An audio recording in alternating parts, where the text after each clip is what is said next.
Dog meat को राजस्थान से लाकर जो है बेंगलोर में सेल किया है। अब इस तरह से रिपोर्ट आई है, इस पर आपका क्या कहना है और उन लोगों को क्या कहना है जिसने ये आरोप लगाया सेंटर में? देखिए, हकीकत क्या है कि स्लॉटर हाउसेस सिर्फ 2 हैं बेंगलोर के अंदर, दोड्डी जिसे बोलते हैं हम लोग। अब डिमांड ज़्यादा है। आज के 130 साल पहले नाजतक इसके पास की दोड्डी बनी थी और तकरीबन 120 साल पहले ये टैनी रोड की दोड्डी बनी थी। 100 साल पुराना ये रसल मार्केट है। आज भी यही इसी जगह से बिज़नेस कर रहे हैं, आज भी यहीं से बकरे काटे जा रहे हैं। बहुत मुश्किल हो रही है। तो ईज़ ऑफ डूइंग बिज़नेस जिसकी वजह से जब जीएसटी आ गया, तो जब कर्नाटका स्टेट का कोई टैक्स नहीं है, वैसे भी पेरिशेबल कमोडिटी है, टैक्स नहीं है, तो दूसरे स्टेट से, दूसरी रियासत से गोश्त लाना कोई इलीगल चीज़ तो नहीं है। पूरे रूल्स एंड रेगुलेशंस को फॉलो करते हुए लाइसेंस के साथ गोश्त लाया जा रहा है। बात सिर्फ इतनी है कि बकरे को दुम होती है।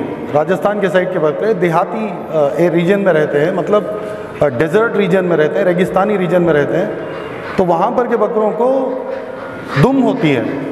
तो जिसकी वजह से ये लोग एक चालबाजी के साथ, एक साजिश के तहत इन लोगों ने स्टार्ट किया था। पहले सीसीबी पुलिस के पास कंप्लेंट दिया था इन्होंने कि इलीगल मीट लाया जा रहा है। सीसीबी से ये लोग लॉ एंड ऑर्डर पुलिस के पास जाते हैं। सीसीबी को हम लोग जाके समझाते हैं कि देखिए इसके अंदर कोई इलीगल चीज़ नहीं है, सब कुछ करेक्ट है। फिर वहाँ से लॉ एंड ऑर्डर पुलिस के पास जाके कंप्लेंट देते हैं, फिर उनको जाके समझाते हैं कि देखो हमारे पास पूरे लाइसेंसेस हैं, सब कुछ है। तो हम लोग इंसानियत के साथ बरोबर लीगल से बिज़नेस कर रहे हैं। लॉ एंड ऑर्डर पुलिस के बाद ये लोग बीबीएमपी जाते हैं, हेल्थ डिपार्टमेंट जाते हैं, एफएसएसआई जाते हैं, हर जगह पर जाकर के कुरैश बिरादरी के साथ पूरे के पूरे लाइसेंसेस दिखाकर, पूरे डिटेल्स दिखाकर, सब कुछ दिखाकर वापस आते हैं। तो अचानक से एक दिन जिस वक्त पर डिमांड ज़्यादा रहता है, जैसे कि जुम्मा, हफ्ता, इतवार, शादियां ज़्यादा होती हैं, तो इस टाइम पर बैक वक्त ये 2 मरदूद शैतान वो एक कुत्ते को लेकर साथ में आकर ये इल्ज़ाम लगाए कि कुरैश बिरादरी कुत्तों को लाकर इधर काट के कुत्तों का गोश्त मिक्स करके इधर दे रही है। पहले इनका ये कहना था कि ये कुत्ते का ही गोश्त है। जो बॉक्स खोलकर हमने दिखाया कि ये बकरे का गोश्त है, इसमें दुम आती है, वो राजस्थान के साइड के बकरे, महाराष्ट्र के साइड के बकरे, हुबली के आगे आप चले जाएं तो वहाँ के बकरों को दुम होती है। तो जब ये इनको समझाया गया, जब तस्वीर मैंने दिखाया कि ऐसे बकरे होते हैं जिनकी दुम होती है, इस बार मैंने कुर्बानी भी ऐसी दी कि जिसके बकरे की दुम थी, तो वो देखने के बाद इन लोगों का ये कहना था कि आप बकरे ला रहे हैं तो फ़िश का स्टिकर क्यों लगाए हैं। एफएसएसआई रूल्स के हिसाब से जब आप पैक करते हैं तो आपको हाइजीनिकली पैक करना चाहिए, बट स्टिकर क्या लगा रहा है इससे कोई मतलब नहीं है।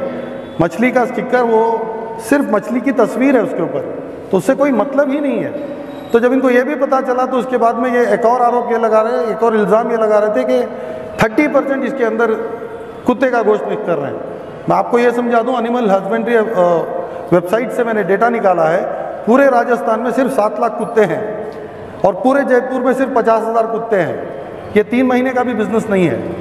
मैं ये कहना चाह रहा हूँ कि लीगली एक कम्युनिटी एक बिज़नेस कर रही है, तो इसी बिरादरी के 2 मुर्तद, बागी, धोखेबाज, इन्हीं बिरादरी के अपनों को तकलीफ़ देने की नीयत से जो साजिश रचकर उस कुत्ते को लेकर साथ में जो हैवानियत इन्होंने पेश की, इसकी वजह से आज सिर्फ बिरादरी कटघरे में नहीं बल्कि सारी की सारी मिल्लत पर इल्ज़ाम ये लग गया कि ये लोग कुत्ते बेच रहे हैं। चलो अल्लाह का करम हुआ कि अल्हम्दुलिल्लाह यहाँ के जो होम मिनिस्टर हैं परमेश्वर, उन्होंने रिपोर्ट मंगवाई, रिपोर्ट देखी।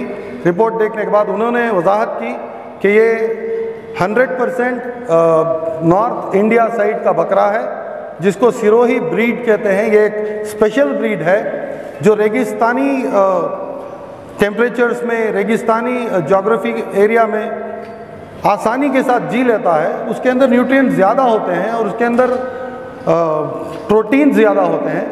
इसको चवाण कहते हैं, नाटी कहते हैं। तो ये चवाण नाटी गोश्त 3 दिन के अंदर इधर आ जाता है, 2 दिन में आ जाता है, लेकिन कभी कभार 2-3 घंटे ट्रेन लेट भी हो जाती है। एफएसएसआई रूल्स के हिसाब से आप अगर किसी मीट को पैक करते हैं तो आप 4 से 5 दिन तक अगर उसको 4 डिग्रीज़ के अंदर आप मेंटेन करते हैं तो आप ले आकर आराम से बेच सकते हैं। मैंने मुसलख में से आइस निकाल करके दिखाई कि देखिए आइस के डल्ले अभी तक बाकी हैं, तो इसका मतलब ये हुआ कि 0 डिग्रीज मेंटेन्ड है। यहाँ पर तो 4 डिग्रीज मेंटेन करने की बात हो रही है, तो 100% लीगल हो गया और 5 दिन तक आप इसको बेच सकते हैं। मैं पूरे रूल्स को दिखा रहा हूँ, एक कॉपी मैं आपको देता हूँ, आप इसको अपलोड करिए, अपलोड कर दिखाइए।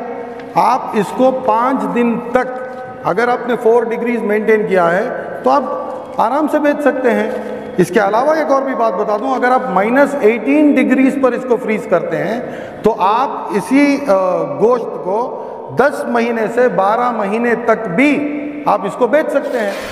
तो ये मुर्तद, ये जो हैवानियत की ये इन्होंने दिखाई, इन लोगों को अच्छी तरह से मालूम है। आप मेट्रो जाकर के देखिए, वहाँ पर गोश्त के पैकेट उठा करके देखिए, 1-1 साल की एक्सपायरी के गोश्त उधर मिलते हैं, 7-7 महीने पुराने गोश्त उधर मिलते हैं। आप आराम से खरीदो फरोख्त कर सकते हैं। आप खरीद सकते हैं मेट्रो के अंदर, लुलु मॉल के अंदर, बड़े बड़े जो हाइपर मार्केट्स हैं, स्पार है, डी मार्ट है, जहाँ पर भी गोश्त मिलता है जाकर उठाकर देखें। अब लिशियस जो इतना बड़ा बिजनेस कर रहा है, लिशियस क्या बाजार को जाकर बकरे ला करके काट रहा है? ये भी तो हमारे यहाँ से मंगवा रहा है, जयपुर से। तो मैं ये बात कहना चाहता हूँ कि सिर्फ मुस्लिम कम्युनिटी को बुरा दिखाने के लिए हमारे ही अपने, वो जो कहते हैं कि घर को आग लगी घर के चिराग से, इसी तरीके से ये लोग साजिश करके, वेट इस बात का है कि जो रिपोर्ट आनी है वो हैदराबाद से भी सैंपल लिया गया है, दिल्ली से भी सैंपल लिया गया है, बेंगलुरु से 3 अलग अलग डिपार्टमेंट सैंपल लिए हैं, तो सारों के रिपोर्ट्स आ जाएं पहले। देखिए बात इन्होंने ये करी कि ये कुत्ते का गोश्त है, जब हमने साबित किया, मुंडी दिखाया हम उठा करके, देखिए ये बकरा है, बिल्कुल बकरा है। फिर उसके बाद में एक और डब्बा खोले, दिखाए बोटी दिखाए, देखिए तो बिल्कुल बकरा है। खुशबू से पता चल जाता है कि ये बकरे का गोश्त है। कोई छेली का गोश्त खाने वाला है, उसको बकरे का गोश्त रखे तो उसको पसंद नहीं आएगा। कोई बकरे का गोश्त खाने वाला उसके सामने छेली का गोश्त रखे तो एक निवाले में बोल देगा कि ये बकरी का नहीं, ये छेली का गोश्त है। तो मैं ये कह रहा हूँ, कोई कुत्ता ला के मुसलमान बेच दे, ऐसा घटिया इल्ज़ाम, इतना नीच इल्ज़ाम। कितने सालों से ये बिजनेस चल रहा है? ये बहुत ज़माने से चल रहा है, बहुत ज़माने से चल रहा है। ट्रेन पे ही आता है? हाँ, ट्रेन पर ही आता है, फ्लाइट से भी मंगवाते हैं। अब ये ट्रेन पर आने का मुश्किल हो गया है, तो कल परसों सब फ्लाइट से आएगा गोश्त इधर, कल परसों से फ्लाइट में आएगा गोश्त। मैं बहुत सारी अलग अलग जगहों पर देते हैं, केटरिंग को देते हैं, होटल्स को देते हैं, मॉल्स को देते हैं, ग्राहक को देते हैं। कोई घर के अंदर बड़ी दावत अगर कर लेता है तो 10 किलो का ऑर्डर दे दिया, कभी 20 किलो का, कभी 50 का, कभी 100 का। जो जिसको ज़रूरत है उसको ये गोश्त दिया जाता है। इस गोश्त को खाना कोई गलत नहीं है भाई। आप देखें ना जाकर के, एक बार लुलु मॉल जाइए, एक बार डी मार्ट जाइए, एक बार आप मेट्रो जाइए, मेट्रो जाकर के आप देखिए ना, हर तरीके का गोश्त उधर रहता है। उठाइए एक बकरे के गोश्त की पैकेट, देखिए कितनी एक्सपायरी होती है, 1 साल की एक्सपायरी का डेट होता है उसके ऊपर। इस इंसिडेंट के बाद बहुत सारे लोगों में शक पैदा हो गया है कि कुत्ते का गोश्त मिक्स हुआ है, तो कैसे क्लियर करेंगे आप लोग? नहीं, इंशाल्लाह। देखिए सबसे पहली बात यह है कि सिर्फ बिरादरी पर ही नहीं बल्कि मिल्लत पर यह इल्ज़ाम लग गया, तो आज ये इल्ज़ाम मिटाना बहुत ज़रूरी है। हमारी इसी बिरादरी के अक्सर भाई, इन लोगों से मेरी बात हुई, गाँव में दूर दूर कर्नाटक रियासत के दूर दूर गाँव में भी ये लोग बिज़नेस करते हैं। तो दुकान पर शाम में जब गोश्त बच जाता है, तकरीबन 6 किलो बच गया, 8 किलो बच